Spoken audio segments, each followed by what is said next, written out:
wind howled through the empty fields. The night was cold, and heavy rain poured from the black sky. Ray sat alone inside his small wooden farmhouse, sipping a cup of old tea. The heater was broken again, but he didn't care. He was used to the silence now, used to being alone. Outside, the storm hit harder, thunder rolling like a growl from the gods. Ray leaned back in his old chair, letting the sound cover the silence in his heart. But then he heard something strange, a sound that didn't belong to the storm. A knock. It came again, light, soft, but real. He frowned, stood up, and walked to the door. He wasn't expecting anyone. No one ever came this far out, not since the war, not since the planet changed. He opened the door slowly, shotgun ready in one hand. What he saw made him freeze. A woman, alien, stood there in the rain. She was soaked to the bone, her clothes torn and clinging to her skin. Two small children stood behind her, shivering, their eyes wide and silent. The woman looked up at Ray with desperate, glowing eyes. In her hands, she held a piece of wet bread wrapped in a cloth. "Please," she said in a trembling voice. "My children are well behaved, they don't cry, and I can be a good wife to you, human." Ray said nothing. He just stared, confused and cautious. The kids looked half-starved, thin like twigs, and too quiet. "I clean, I cook, I work," she continued, her voice lower now as if rehearsed. "I do not complain, and I ask for nothing but a corner to sleep." Ray blinked. He looked at the children again. One of them, a small boy, swayed, then dropped to his knees. "Hey," Ray said, stepping forward out of instinct. He grabbed the boy before he could hit the ground. The child was burning with fever, skin cold to the touch. Without thinking more, Ray opened the door wider. "Get in," he said sharply. The woman hesitated, then guided the children inside. She did not sit, only remained near the wall, head bowed. Ray placed the boy on the couch, grabbed a blanket and threw another to the girl. He looked at the woman, who still stood with her hands folded. "You're freezing," he said. "Sit down. Before you pass out." "No," she replied quietly. "This home is yours. I do not sit without permission." Ray sighed, ran a hand through his messy hair. This wasn't what he expected tonight. Not a woman at the door, not children on his floor, not words like wife and serve. "What's your name?" he asked. "Zayla," she answered. "My husband was killed. Our village, burned." The little girl reached for the loaf of bread. Zayla stopped her gently. "Wait," she whispered. "Let the human offer first." Ray raised an eyebrow. "Are you all trained like this?" he asked, more to himself than her. Zayla only nodded. "It was how we survived." He opened the cupboard, pulled out a can of soup and some stale biscuits. It wasn't much. But when he placed the food in front of the children, their eyes lit up. They didn't grab or fight, just quietly took one bite at a time. Ray sat across the room watching. Zayla didn't eat. She kept glancing at the door, ready to flee. "Are you being hunted?" Ray asked after a while. "Yes," she said simply. "By who?" "Soldiers, patrols, anyone who sees us as trash." Silence filled the room again. Outside, the rain continued, soft now, like a lullaby. The fire in the small stove crackled faintly. Zayla stood with her hands still folded. "Not touching anything, you can sit," Ray finally said. She didn't move. "Please," he added, "you're safe for now." She walked slowly to the floor and sat cross-legged. Close to the wall, her eyes never left her children. Ray noticed something in her face, not just pain, but something deeper, a look that came from losing too much. For too long, as the children finished eating, they curled up together under the blanket. Zayla pulled her wet shawl over their feet. Ray placed a second log in the stove. He didn't know what tomorrow would bring, but something about this woman felt heavy, felt real then. Zayla looked up and spoke in a whisper. "If you wish us gone, we will leave at first light." Ray turned to her slowly. He didn't speak, not yet. He just looked at the small family huddled in the corner of his lonely home. And something old inside him, something nearly dead, stirred again. The next morning, soft sunlight pushed through the dusty windows of Ray's farmhouse. But it was the smell that woke him first. Something warm. Something cooking. His hand reached for the old rifle beside his bed, a habit from hard years, but then he stopped. There was humming. Not loud, just soft, careful notes. Ray stood up slowly, heart steady but alert. He followed the smell into the kitchen. There, in the dim golden light, Zayla stood barefoot on the cracked tile, wearing one of his old work shirts that nearly swallowed her whole. She stirred a pot over the stove, her head slightly bowed. The two children sat quietly at the table, their hands folded on their laps. Waiting, Ray blinked, still waking, still confused. "Morning," he said, voice low. Zayla turned, startled. She stepped back instantly and lowered her head. "I'm sorry, human," she said quickly. "You let us stay, so I wanted to offer something useful." She gestured toward the pot. "It's just old root and salt, but I found a little spice from your cabinet." Ray scratched his head, then glanced at the kids. They stared at him silently, like little soldiers waiting for orders. "No need to be scared," he muttered, sitting down. "You didn't steal it." Zayla carefully poured the soup into metal bowls and placed them in front of her children. Only after they had begun eating did she ladle some for Ray. She made herself nothing. Ray noticed. "You're not eating," he said. "I will later," she replied, folding her hands. "After you are full," Ray frowned. He stood up, filled another bowl, and placed it in front of her. "You don't wait here," he said. "This is not a jail." Zayla blinked, surprised. She sat slowly, like someone waiting for a trap to snap shut. Her hands trembled as she took the first sip. Ray ate quietly, watching her. "Where did you learn to cook like that?" he asked. "Before the war, I served in a noble's house," she said. "I was trained to please."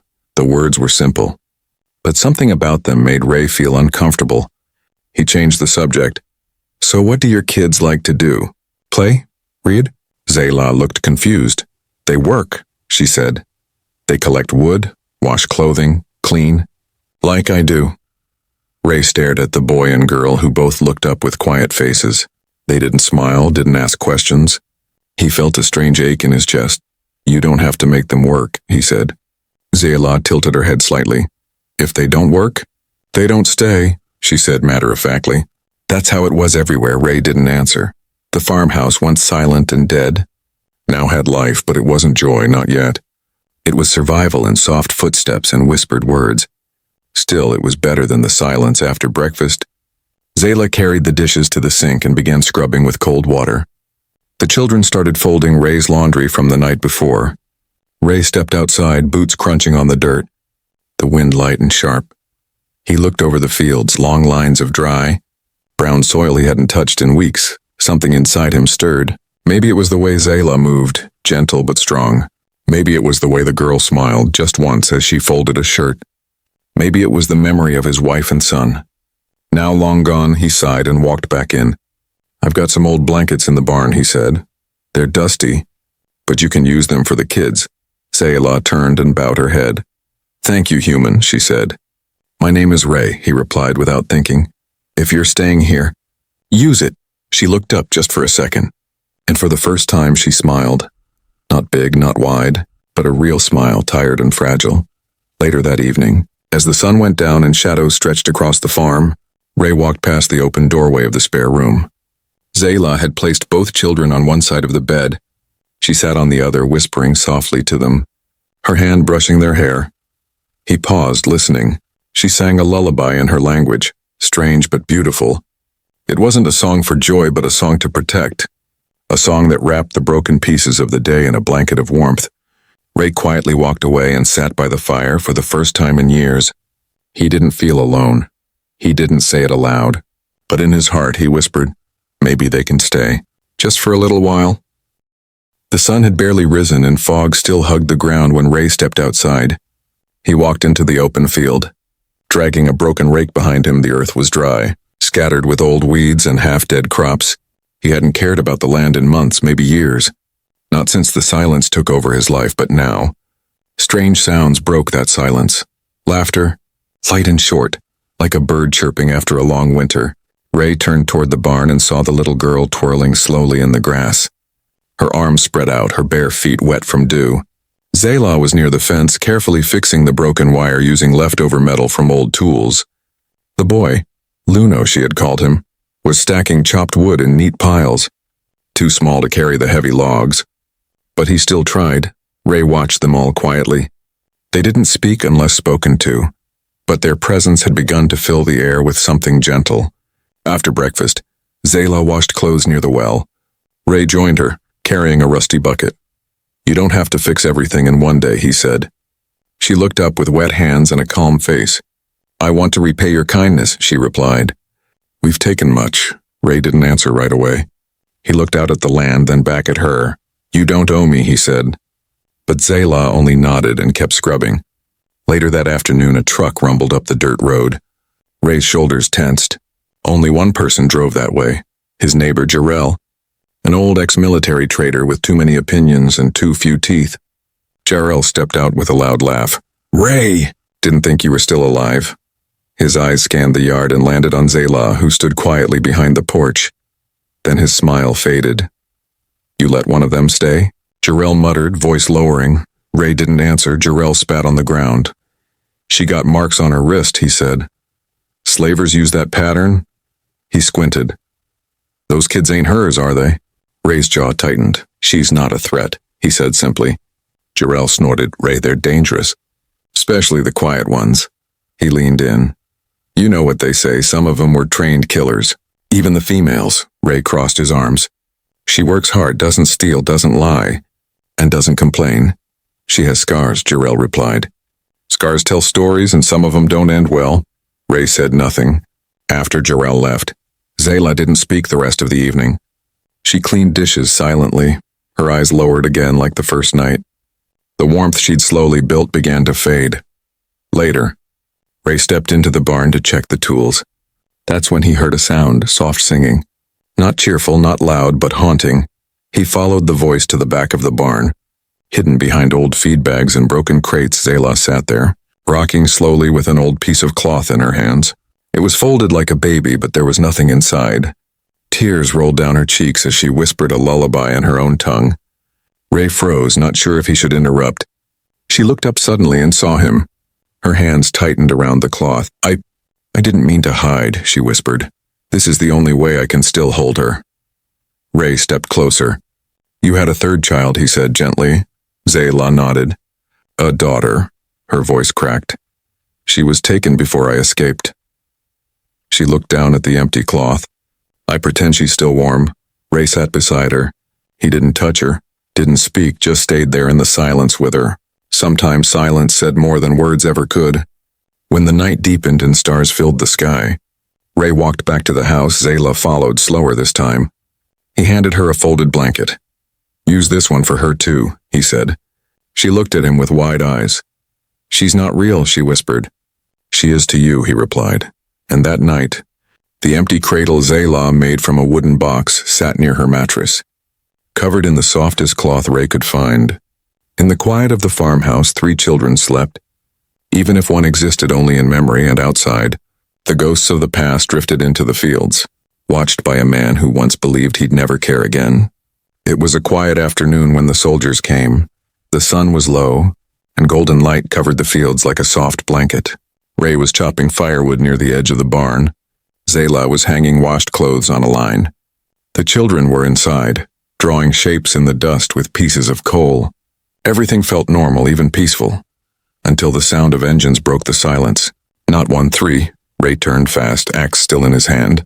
3 armored patrol buggies sped down the dirt road, kicking up clouds of dust. They weren't from the village. They were outer rim soldiers, cold, hard, and always searching. Zayla froze, her eyes wide with fear. She dropped the cloth she was holding. "They found me," she whispered. "Hide the children." Ray ran toward the house. "Luno, Mari, under the floor now," he ordered. The children didn't ask questions. Sila had trained them for this moment in seconds. They were hidden beneath the loose boards under the kitchen rug. Zayla covered the spot quickly, then knelt by the sink with her hands on her lap. She took a deep breath and let her face go blank. Ray opened the door just as the soldiers stepped out of their buggies. Their boots hit the ground heavy. Their captain, a tall, gray-skinned man with glowing eyes, looked around the farm with suspicion. "This your property?" he asked. Ray nodded. "Any outsiders here?" "Nope," Ray lied, voice calm. The captain narrowed his eyes. "We're looking for escaped subjects," he said. "Female, branded, traveling with stolen children." Ray's heart pounded, but his face stayed neutral. "Sounds terrible," he said. "Haven't seen anyone like that." One of the soldiers stepped toward the house. "Mind if we look inside?" Ray knew he had no legal power to stop them, not out here, but he stepped into the doorway anyway. "My place is small," he said. "What do you think you'll find?" The captain nodded. "Let's find out." They walked in, boots thudding against the floor. One of them knocked over a chair. Another kicked at the rug. Zayla didn't move, didn't blink. Ray stood near her, tense, his hands at his side. Then one soldier looked too closely at the floorboards. He bent down, listened. Ray's heart nearly stopped. A soft noise, a sneeze from below. The soldier's hand moved toward his weapon. But before he could pull it, Zayla stood quickly. "She's sick," she said, "my daughter." "She hides when strangers come." Her voice was calm, respectful but firm. The captain raised an eyebrow. "You're not on any citizen registry," he said. "I serve this man," she answered. "He claimed me." "I am bonded." Ray's eyes widened slightly. The word bonded had a heavy meaning in Outer Rim law. It meant ownership, but also protection. "She's under my roof," Ray said carefully. "Got her legally from a village auction 2 months ago." He hated every word of it. But he said them anyway. Because in this system, the lie might save them all. The captain stared at Ray for a long moment, then turned to Zayla. "You recognize me, don't you?" he asked. Zayla's eyes flickered. "Yes, Captain Ruin," she said, barely a whisper. "You served the House of Varn, didn't you?" "Yes," she answered. "Until it fell." The captain gave a cruel smile. "You were a good protector," he said. "Strange to see you washing rags." Zayla bowed her head. "I serve where I must." Ruin looked at Ray again. "Your house, your problem," he said. "But if she causes trouble, don't expect help from us with that." The soldiers turned and left. Their engines roared back to life, fading into the distance when the dust settled. Ray let out the breath he didn't know he was holding. Zayla collapsed to her knees. Her hands shaking, Ray knelt beside her. "You knew him," he said. "I protected his cousin once," she replied. "They used to treat me like armor, strong, useful, replaceable." Ray gently lifted the rug and opened the floorboards. The children crawled out, scared but safe. Mari ran to her mother and hugged her tightly. Luno clutched Ray's sleeve. Looking up with wide eyes, "Are they gone?" "For now," Ray said. That night the house was quiet again. But it wasn't the peaceful kind of quiet, it was the heavy, waiting kind. Like a storm that had passed but left its shadow behind. Zayla sat by the fire, her arms around both children. Ray sat across from her, thinking. She had been a warrior, a protector. Now she was something else, something softer but no less strong. And he had claimed her as bonded to save her. But part of him wondered if that word meant more now. Outside, the wind began to rise. Inside, 3 hearts beat with fear and 1 with quiet resolve. It rained again the next morning, soft and steady. The sound tapped gently on the farmhouse roof like fingers asking permission to enter. Ray sat at the table stirring his tea, not really drinking it. Zayla moved around the kitchen in silence, cleaning dishes from the night before. Her movements were slower than usual, careful, like she was carrying something invisible and heavy. The children played with chalk near the fireplace. They drew stars and circles, but their eyes kept drifting to the adults. They could feel it. Something had changed. Ray finally broke the silence. "You don't need to clean every corner," he said. "I'm not checking." Zayla didn't stop. "It helps me feel normal," she said softly. "Even if I'm not." He looked at her, the way her hands rubbed the old wooden table, as if she were trying to erase her past along with the dust. "You lied well yesterday," Ray said. "That bonded story saved you all?" Zayla nodded. "I was taught how to lie for survival," she said, "but I won't lie to you." Ray looked into his tea again, then spoke carefully. "Do you want to be bonded? Is that what you're asking for?" She turned toward him, quiet for a long time. Then she walked to the doorway, pulled something from her coat, and returned. She placed it on the table. A small bundle of cloth, carefully folded, sealed with a single blue thread. Ray opened it slowly. Inside was a ring made from bent scrap metal, wrapped in thread and tiny beads. Next to it, a handwritten note in careful letters, "Not servant, not property. Wife, if you will have me." He looked up at her. Zayla stood straight, her face calm but her hands trembling. "I'm not asking for protection," she said. "I'm asking for a place where I'm not invisible." Ray didn't speak right away. He touched the ring gently with one finger. It was imperfect, uneven, but more honest than any gold he'd ever seen. "I never thought about marriage again," Ray said, voice rough. "Lost my wife years ago. Buried her out back under the oak." Zayla bowed her head. "I don't want to replace anyone," she said. "I want to build something new." Ray leaned back, sighing through his nose. You really think this life is good enough? I think, she whispered. It's the first place I've seen my children smile. Just then, little Mari ran up, her drawing clutched in her hand.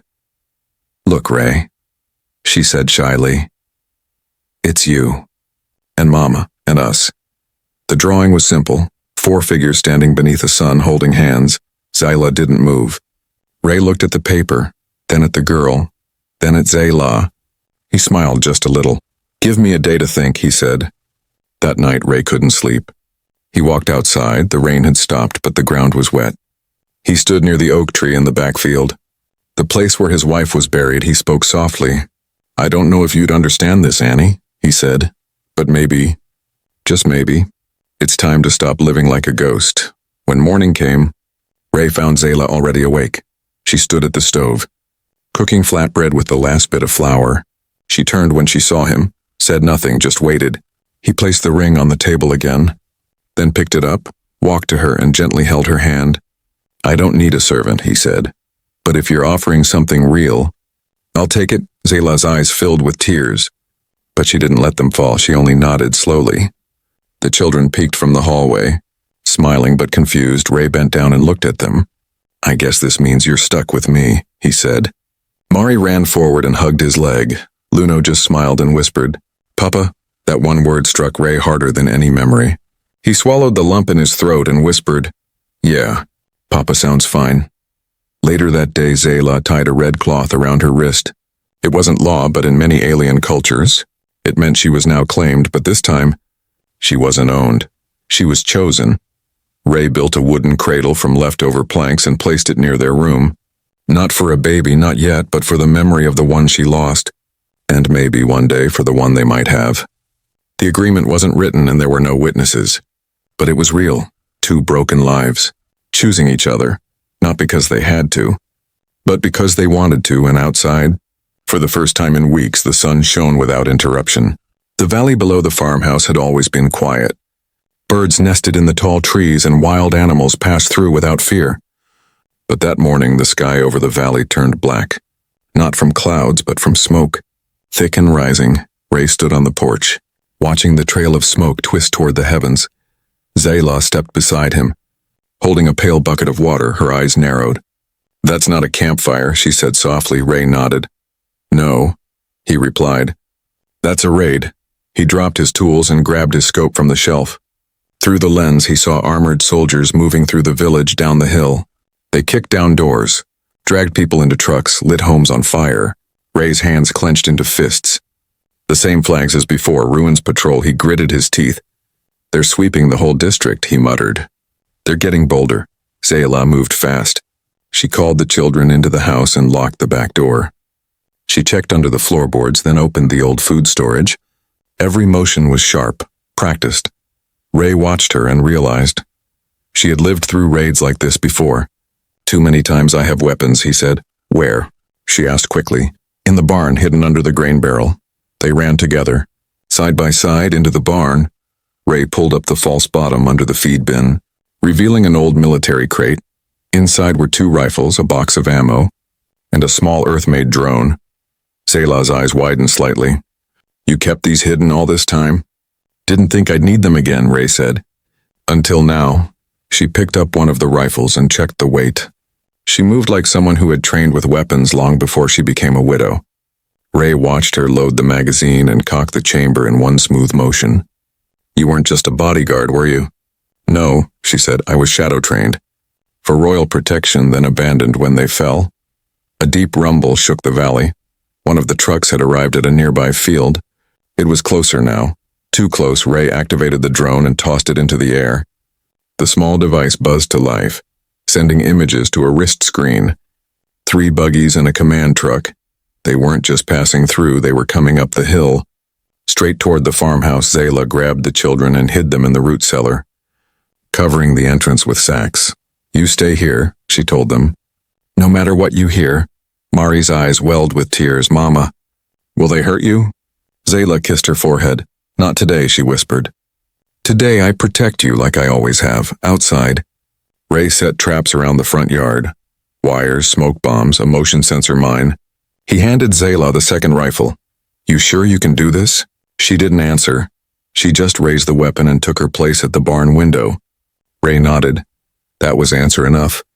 The soldiers arrived moments later. Shouting commands in their strange tongue, Ray fired the first shot. Clean. Controlled, a tire exploded, flipping one of the buggies. Smoke bombs filled the yard, making it hard to see. Zayla waited for one to cross the clearing, then dropped him in one shot. No hesitation, no wasted bullets. They moved like two halves of the same storm. Ray defending his land, Zayla defending her family. A soldier broke through the front door. Ray tackled him with a hammer. Zayla leapt from the barn, rolled, and shot two more before they could react. Then came Ruin. His tall figure stepped through the smoke. Glowing eyes locked on Zayla. Still hiding behind humans, he said. Raising his weapon, Zayla stood firm. Still hunting widows, she replied. He fired, but Ray shoved her out of the way. The shot grazed Ray's arm. Hot blood spilled down his sleeve. Zayla cried out and pulled Ray behind cover. Ruin moved closer, ready to finish it. Zayla stared at Ray's wound, heart pounding. Then something broke inside her. She stood tall, stepped into the open, and pointed her weapon at Ruin. You destroyed my village, you took my sister. You hunted my children. Ruin smiled coldly. And I'll do it again, Zayla fired. The shot hit Ruin square in the chest. He fell back, stunned, gasping. The rest of the soldiers saw their captain fall and froze. Ray stood up, bleeding but still strong. He raised his voice, "This is my land and you're not welcome here." One by one, the soldiers dropped their weapons and ran, defeated not by a human farmhand, but by a family with something to fight for. The smoke cleared, the fire in the valley had died. But inside the farmhouse a new fire had started, one of protection, of unity, of love. Zayla wrapped Ray's arm in cloth, tears mixing with dirt on her cheeks. "You were supposed to let me take the bullet," she said. Ray laughed softly. "I guess we're married now." She laughed too, broken and beautiful, then kissed his forehead. "You're my home now," she whispered. The farmhouse was quiet again. Not the silence of fear, but the quiet of peace. Ashes still floated in the air from the ruined patrol truck down the hill. But inside, life was slowly finding its rhythm again. Zayla stood near the window, watching the children play in the sunlight. Mari drew shapes in the dirt. Luno had built a tiny scarecrow from sticks and cloth. And Ray, his arm now wrapped in clean bandages, was fixing the barn door, one nail at a time. It had been 3 days since the raid. No more soldiers came. No one from the nearby villages dared approach. Not after hearing the rumors, a human and an alien widow defended their home together. And one inside, Zayla moved through the house with a calm grace. She washed the floors, folded fresh linens, and stirred stew in the pot, but today, there was something different about her movements. Softer, slower, like she was protecting something unseen, Ray noticed. He watched her place a warm hand over her belly more than once, and every time her eyes carried a look he hadn't seen before. Hope that night as the stars blinked into the sky. Zayla sat beside the old cradle Ray had built. It had been empty for weeks, used only as a memory of the child she lost, but now she placed a soft new cloth inside, a fresh one she'd made herself. Ray entered the room quietly, carrying a small carved wooden bird. "I made this for her," he said. Zayla looked up, her eyes wide. "For her?" Ray nodded. "She'll need something to hold when she sleeps." Zayla's hands trembled as she took the bird, her voice cracked. "You believe?" Ray knelt beside her, resting a hand on her knee. "I believe," he said. "She'll be born into a better life than the one you escaped from." Tears filled Zayla's eyes, not from sorrow, but from the weight lifting off her shoulders. For the first time, she felt not just safe, but chosen. Not just protected, but loved. Outside, Luno whispered to Mari. "Will the baby look like Mama or Papa?" Mari shrugged. "Maybe both," she said, smiling. "Maybe she'll have Papa's strong hands," Luno grinned. "Or Mama's sharp eyes." Inside, Zayla laid down beside Ray in their shared bed. She took his hand and placed it gently over her belly. "Do you hear it?" she whispered. Ray closed his eyes. He didn't hear, but he felt a warmth, a pulse, a future. Weeks passed, and the house became fuller. Laughter returned in small pieces. Ray began planting new seeds in the field. Zayla started sewing little clothes in the evening. The children helped too, each stitch. Each shovel of soil a sign of healing. One morning, a new buggy arrived, not a patrol this time. but a healer from the village, an old woman with silver skin and kind eyes. Zayla greeted her at the door. Ray stood beside her. The healer examined Zayla gently, then smiled. "She's strong," the healer said. "The child is healthy, and will arrive in spring." Ray let out a long breath. Zayla covered her mouth, overjoyed. The healer added, "You may want to prepare a name." That night, Ray sat beside the fire with a notepad and a pencil. He scribbled names, crossed some out, circled others. Zayla watched him with amusement. "You take this very seriously," she teased. Ray chuckled. "She deserves a name that means something." Finally, he wrote one and showed it to her. "Kira," Zayla smiled. "In my language." "That means light through ashes," Ray blinked. "I didn't know. Maybe your heart knew," she whispered. When spring arrived, the house was painted in colors. Yellow blankets, blue ribbons, tiny green socks. The fields began to bloom again, and one bright morning, a cry echoed through the walls of the farmhouse. Not a cry of pain, but the first cry of new life. Ray held the tiny girl in his hands, his voice shaky. "She's perfect." Zayla lay in bed, tired but glowing. "She's ours," she whispered. They placed little Kira in the cradle that once held memories of loss. Now it held life. The wooden bird Ray had carved rested beside her. And for the first time in a long, long time, Ray felt whole. Outside, Mari and Luno danced in the sunlight. Their laughter loud, free, and full of joy. No one was hiding anymore, no one was afraid. And in that small farmhouse on a forgotten rim world, a human, an alien widow, 2 children, and a newborn girl became something stronger than any law. Stronger than war, they became a family.